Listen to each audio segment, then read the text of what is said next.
Regardez cette vidéo et on revient pour continuer. J'ai mal. Je voudrais vous dire, vous prendre à témoin, vous qui avez vécu les événements de lundi jusqu'à ce jour, que les autorités du département des Bamboutos, de l'arrondissement de Mbouda en particulier, ont été très tolérants avec nos enfants, quelle arrogance, nos petits frères, nos amis. Nous avons été très tolérants. J'espère qu'ailleurs dans le pays, vous avez suivi le bilan. Mais ici, je pense que jusqu'à présent, chaque parent a encore son enfant à la maison. Chaque parent a son enfant à la maison.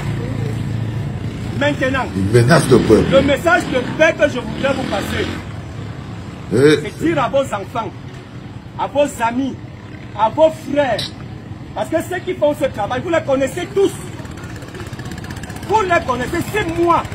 Je connais certains. À plus forte raison que vous. Vous les connaissez tous. Mais ils ne travaillent pas pour la police. Et je voudrais vous dire, ils sont nous sommes dans une toute petite ville comme ça. Elle est toute petite. Nous nous connaissons tous. Je voudrais vous dire, nous les avons tous identifiés. Parlant de ceux qui sont encore dehors et qui continuent à défier l'autorité de l'État. Quelle autorité? Ils sont tous formellement identifiés. Et alors, parce que nous avons été très tolérants jusqu'ici, dans l'arrondissement de Mbouda et dans les Bamboutos. Ils sont tolérants envers le peuple qui s'exprime. Parce que je répète, ce sont nos amis. Nous vivons ensemble. Quel peuple? Ce sont nos petits frères. Ce sont nos enfants. On a été très tolérants. Allez à la maison. Et ils menacent toujours. On a été très tolérants. Celui qu'on reprend en route, quel que soit d'abord, ce n'est même pas quelle que soit l'heure. Il y a une heure où on te prend en route, ça devient le grand banditisme. Ça devient le grand banditisme. Ils n'ont même plus le droit de marcher en route. La récréation est terminée. Nos enfants, nos petits frères, nos amis, ils ont cassé, ils ont pillé. Certains débrouillards aujourd'hui n'ont plus rien. Oui. Jusque-là, nous sommes tolérants. Nous sommes toujours tolérants. Mais je dis, c'est fini. Vous qui avez fermé vos commerces, je voudrais préciser ici, je ne sais pas qui vous a demandé de fermer. La plus haute autorité de ce département n'a jamais pris un acte pour vous demander d'arrêter vos activités. Mais c'est surprenant que 3 jours, 72 heures après, vous êtes toujours fermés. On vient donc vous dire, pour ce qui est des fauteurs de clous, des petits bandits, des petits voyous, sous l'effet des produits psychotropes, pour la plupart, ils ont été pris. Ils ont été pris, je dis beaucoup ont été pris. Ils vont aller répondre de leurs actes devant la justice. Et ce n'est pas ici. Ce n'est pas ici en Mbouda. Chers parents, chers amis, chers frères, vous qui les connaissez, ce sont vos amis, vos frères, vos enfants, vous les connaissez très bien. Allez dire à ceux qui sont au quartier, vous les mamans, ne venez pas taper les mains, les parents, ne venez pas taper les mains devant le commandant, ni devant le commissaire ou encore le commandant de compagnie. Ça ne va pas se passer ici. Pour ceux qui ont été pris, ça ne se passe pas ici, c'est au tribunal militaire. Les faits sont suffisamment graves. Et ça fait pitié parce que c'est des enfants d'un certain âge, de 17 ans, 17 ans, 18 ans. Vous prenez donc les enfants de 17 ans, vous les amenez au tribunal militaire. Des enfants, ça fait mal. C'est-à-dire un enfant gâche son avenir pour rien.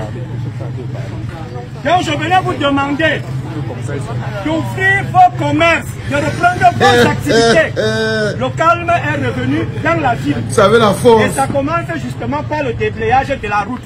Ça avait la force. Toutes les barricades et reprenez vos activités. Chers parents, allez demander à vos enfants, allez leur passer le message. La récréation est terminée. Donc c'est dans la force. Pour ceux qui sont encore au quartier, c'est la force. Ils sont très bien identifiés. Il dit que la ville est petite, très bien identifiés. Et le week-end, cette semaine ne finira pas. Ils ne finiront pas cette semaine. Bonjour les enfants. C'est papa. Mon mur est un asile psychiatrique, ciel ouvert et ma salle d'attente est toujours bondée.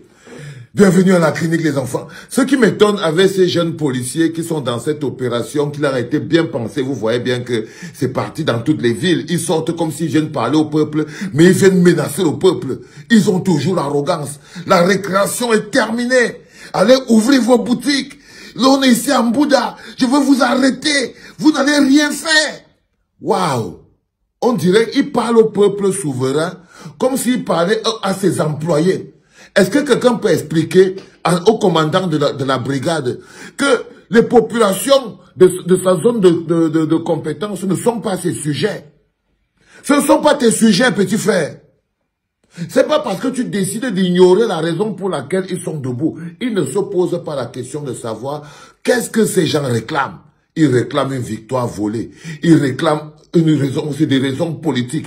Ils se battent pour l'avenir du Cameroun. Nous, on est la police. Notre rôle, ce n'est pas de les brutaliser. Ce n'est pas de les brutaliser. Vous comprenez quand on vous dit que vous êtes la milice de Paul Biya. Quand vous forcez les Camerounais qui sont fâchés, en colère, parce qu'on a volé leur vote, ils décident que non, ils ne vont pas ouvrir les boutiques parce qu'ils sont fâchés. On a volé leur vote. On a volé leur avenir. Vous voulez les forcer à ouvrir les boutiques parce que vous voulez faire croire aux gens que tout est normal. C'est-à-dire que vous giflez un enfant et vous lui demandez de sourire. Vous lui volez son avenir, vous lui demandez de danser. Vous le crasez, vous lui demandez, va ouvrir la boutique, tu passes. C'est-à-dire qu'ils croient qu'ils ont même déjà la main mise sur nos émotions. Ils croient nous contrôler au point où c'est eux qui ont la télécommande de nos émotions. Quand ils appuient play, on doit rire, même s'ils nous ont fait quoi. Quand ils appuient stop, on doit arrêter. Quand ils appuient encore play, on doit encore rire. S'ils nous disent de pleurer, on pleure. Ouvrez les boutiques, on ouvre. Fermez les boutiques, on ferme. Couchez-vous, on se couche. Rentrez chez vous, on rentre. C'est-à-dire qu'on est des moutons entre leurs mains.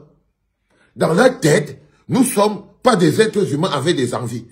Il ne prend pas en considération la raison pour laquelle les Camerounais sont debout, la raison pour laquelle les jeunes sont debout, et lui-même c'est un jeune. Quand je vous dis que les pires aujourd'hui qui parlent avec arrogance, il est peut-être un commandant là-bas en Bouddha. Il parle aux gars comme s'il parlait à ses animaux. Il parle aux Camerounais comme s'il parlait à ces animaux, à des gens qui n'ont pas la tête, qui ne savent pas pourquoi ils se battent, qui ne savent pas ce qui est important pour eux, qui ne connaissent pas ce qu'on appelle la République. En fait, c'est des écervelés qui se retrouvent là dehors, ils les appellent les enfants, nos petits frères, nos enfants, on va les arrêter, on va les enfermer, ils ont 17, 18 ans, ils vont aller au tribunal militaire, ils marchent avec le couteau pour menacer le peuple, parce que le peuple est en train de dire, on veut voir clair sur l'élection, un problème politique. Un problème politique.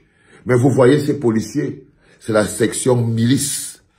Ils se comportent essentiellement comme les milices. Si on vous pense, maintenant on est en train de penser que, on est en train de supplier que, waouh, est-ce que les policiers ne peuvent pas être comme les policiers des grands pays, comme le Mali, les grands pays comme le Niger, les grands pays comme les États-Unis, les grands pays, non. On ne peut pas, ils ne peuvent pas l'être, parce qu'ils sont une milice au service de Paul Biya.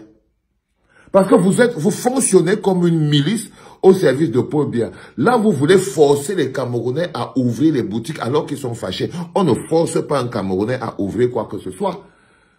On ne peut pas forcer un Camerounais à ouvrir quoi que ce soit. Et je vous renvoie encore le message que je suis en train de vous dire, les enfants. Entre le 1er et le 3, jour de ville morte, fermez vos boutiques. Fermez vos boutiques. Parce que ils vont essayer d'incriminer les manifestants. Ils vont essayer d'incriminer Issa Chiroma Bakari. Ils vont essayer de mettre ça sur le dos de Issa Chiroma Bakari. Pour ça, il faudra qu'ils cassent vos boutiques. Donc, à Tangandji, il y a des gens partout dans les villes, Mbouda, même là où vous êtes là, que dès que lundi va arriver, ils vont vous forcer à ouvrir. Vous allez un peu ouvrir, ils vont filmer pour envoyer à Bruno Bidjam. Dès qu'ils vont finir envoyer à Bruno Bidjam, ils vont venir casser pour dire maintenant que ce sont les manifestants qui ont lancé la ville morte, qui eux sont venus maintenant brûler exactement ce que Paul Tangandji fait au Nozo. Donc, je vous reconseille encore, si vous ne voulez pas que les miliciens de Paul Tangandji viennent brûler votre boutique, restez fermés du 1er au 3, du lundi 1er au mercredi 3, restez fermés. Restez en accord avec la rectitude. Restez en accord avec les valeurs du peuple. C'était Papa. Qu'est-ce que tu penses de ces analyses? Est-ce que tu penses qu'il a raison? Ou alors, tu as vu aussi la vidéo? Donne ton point de vue dans l'espace commentaire. Dis-nous ce que tu penses. Like, commente la vidéo, partage surtout. Donne ton point de vue. C'est très important. C'est très grave. Donnez votre point de vue. Partagez la vidéo. Je vous assure.